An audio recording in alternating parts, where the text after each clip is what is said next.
Basic sentence pattern क्या है अपना?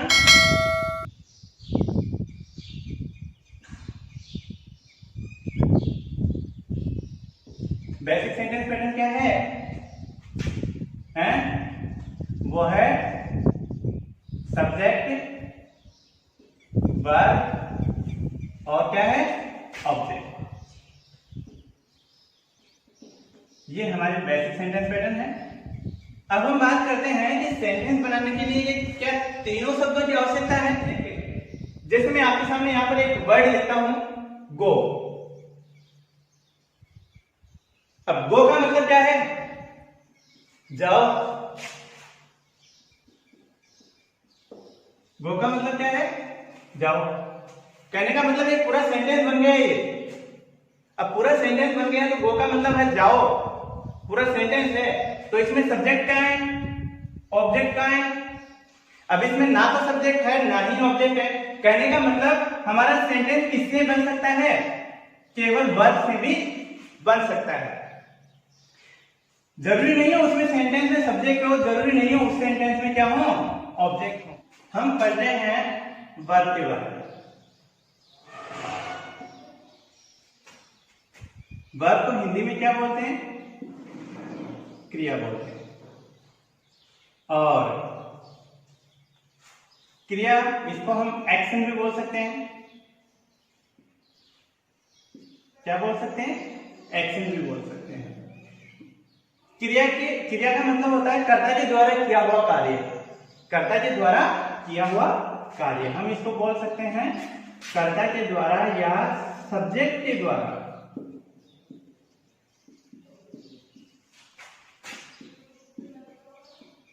किया गया कार्य क्या कहलाता है? क्रिया कहलाती है। अब वर्ब की बात करें तो वर्ब दो प्रकार की होती है। दो प्रकार की होती। अब दो प्रकार की कौन कौन सी होती है? इसमें पहली होती है फाइनाइट वर्ब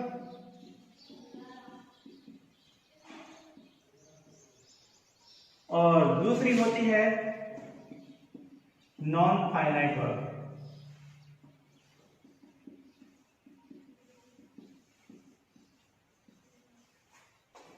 फाइनाइट वर्ब किसे कहते हैं?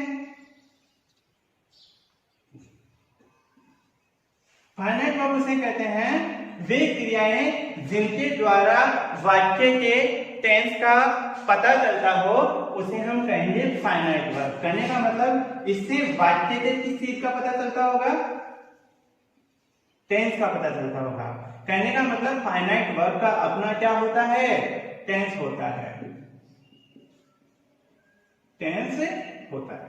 नंबर दूसरी बात, वर्ब का अपना एक सब्जेक्ट होता है। फाइनाइट वर्ब का अपना एक क्या होता है? सब्जेक्ट होता है। और सब्जेक्ट किस तरह से होता है? जैसे सब्जेक्ट सिंगुलर है तो फाइनाइट वर्ब भी सिंगुलर आएगी, और सब्जेक्ट प्लूरल है तो फाइनाइट वर्ब भी क्या आएगी? प्लूरल आएगी। अब तीसरी बात हम करें, ये वाक्य में केवल एक ही होंगी। ये वाक्य में कितनी होंगी? वन। वाक्य में कितनी होगी? ये ओनली एक होगी। अब इसकी बात करें हम नॉन फाइनाइट वर्ब की। नॉन फाइनाइट वर्ब की मैं बात करूं तो नॉन फाइनाइट वर्ब में टेंस से कोई लेना देना नहीं होता है। कहने का मतलब इनका कोई अपना टेंस नहीं होता है। दूसरी बात मैं करूं इसकी सब्जेक्ट के आधार पर, तो सब्जेक्ट के आधार पे करूं तो सब्जेक्ट नॉन फाइनाइट वर्ब का कोई भी सब्जेक्ट नहीं होता है। कहने का मतलब ये सिंगुलर प्लूरल किसी भी सब्जेक्ट के साथ में आ सकते हैं। और नेक्स्ट बात करूं, ये वाक्य में कितने भी हो सकते हैं। नॉन फाइनाइट वर्ब वाक्य में कितनी भी हो सकती हैं, मतलब नो लिमिटेशन।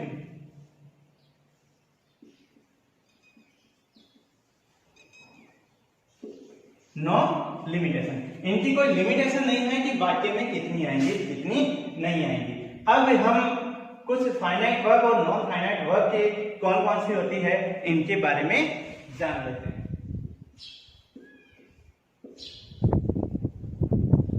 फाइनाइट वर्ब और इधर में कर देता हूं non finite verb.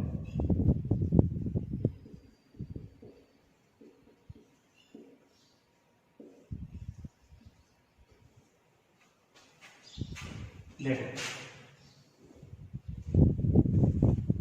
Finite verb में सबसे पहला ग्रुप लेता हूं मैं मेन वर्ब का।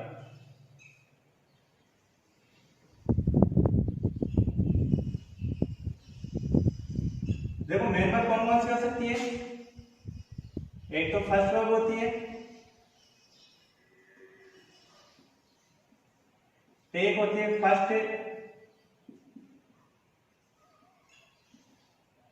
फर्स्ट वर्ब में एस या टीएस, एक होती है सेकेंड वर्ब, और नॉन फाइनाइट वर्ब में हम बात करें तो थर्ड वर्ब आती है,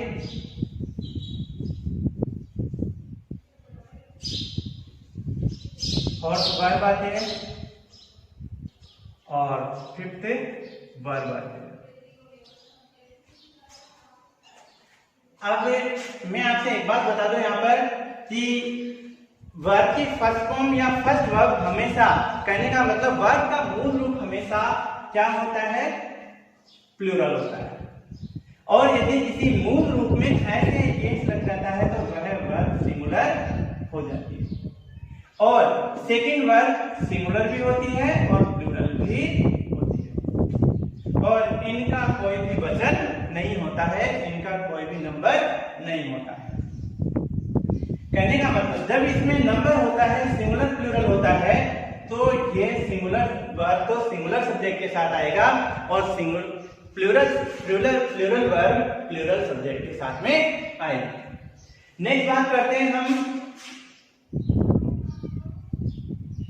डू वर्ब।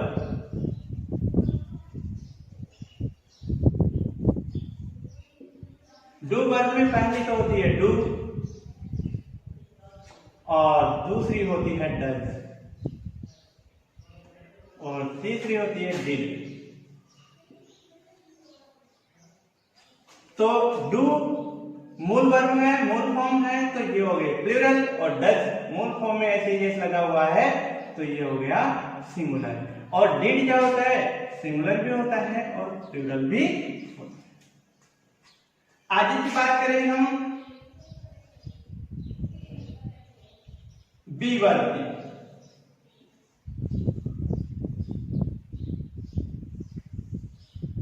आगे की बात करें हम हैव वर्ब।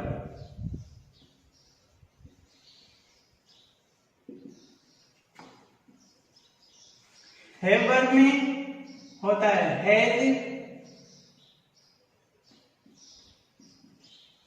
हैव और हैड।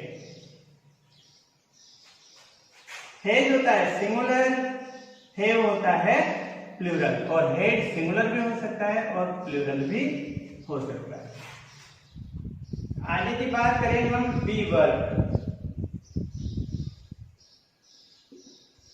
बी वर्ब कौन कौन से? देखिए बी वर्ब के लिए मैं आपको बता दूं, एक होता है इज, एक होता है आर और एक होता है एम। क्या होता है? एम। ये तो होती है फर्स्ट वर्ब।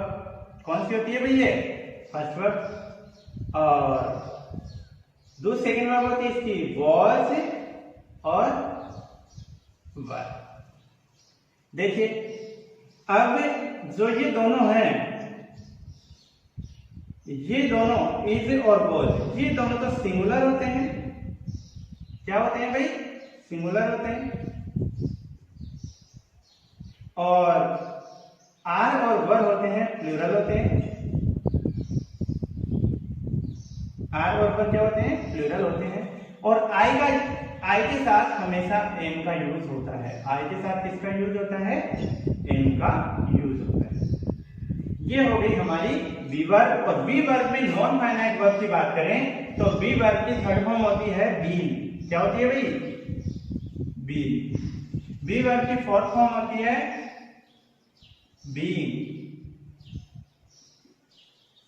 और बी वर्ब की फिफ्थ फॉर्म होती है टू बी।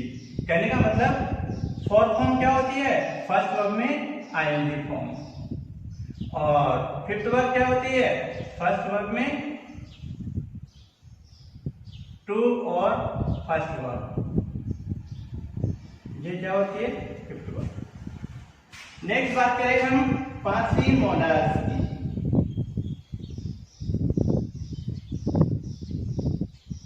तो मॉडल्स की बात करें तो मॉडल्स देखते हैं हम, सबसे पहले देखते हैं will, shall, can, may, would, should, could, might, must, dare, need,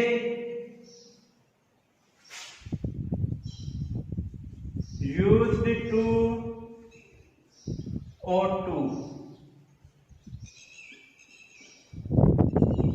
तो ये टोटल कितने मॉडल्स हैं, 13 मॉडल्स होते हैं।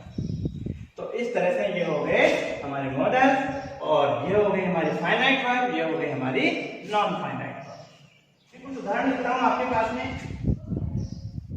Teach, teaches, taught,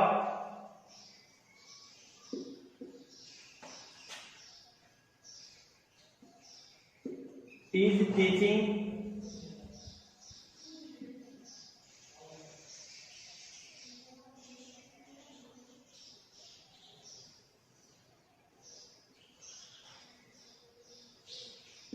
have taught,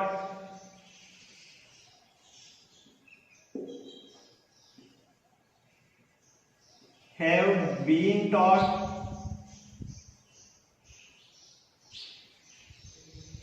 will have been taught। तो देखो मेन वर्ब आ रही है, फाइनाइट वर्ब, मेन वर्ब आ रही है, फाइनाइट वर्ब, सेकंड वर्ब आ रही है, finite verb. Is teaching, is आ रहा है बी वर्ब का पहला रूप, तो ये तो हो गई फाइनाइट वर्ब, टीचिंग क्या हो गई, नॉन फाइनाइट वर्ब। ये हो गई फाइनाइट वर्ब, ये क्या हो गई, नॉन फाइनाइट वर्ब। ये हो गई फाइनाइट वर्ब, और being third form, taught third form, क्या हो गई, नॉन फाइनाइट वर्ब, और विल फाइनाइट वर्ब, और ये तीनों क्या बच गई, नॉन फाइनाइट वर्ब। कहने का मतलब एक वाक्य के अंदर ज्यादा से ज्यादा कितनी वर्ब आ सकती हैं, 4 वर्ब आ सकती हैं। कितनी वर्ब आ सकती है, एक साथ 4 वर्ब आ सकती हैं, जिसमें एक तो होगी फाइनाइट वर्ब और 3 होगी नॉन फाइनाइट वर्ब।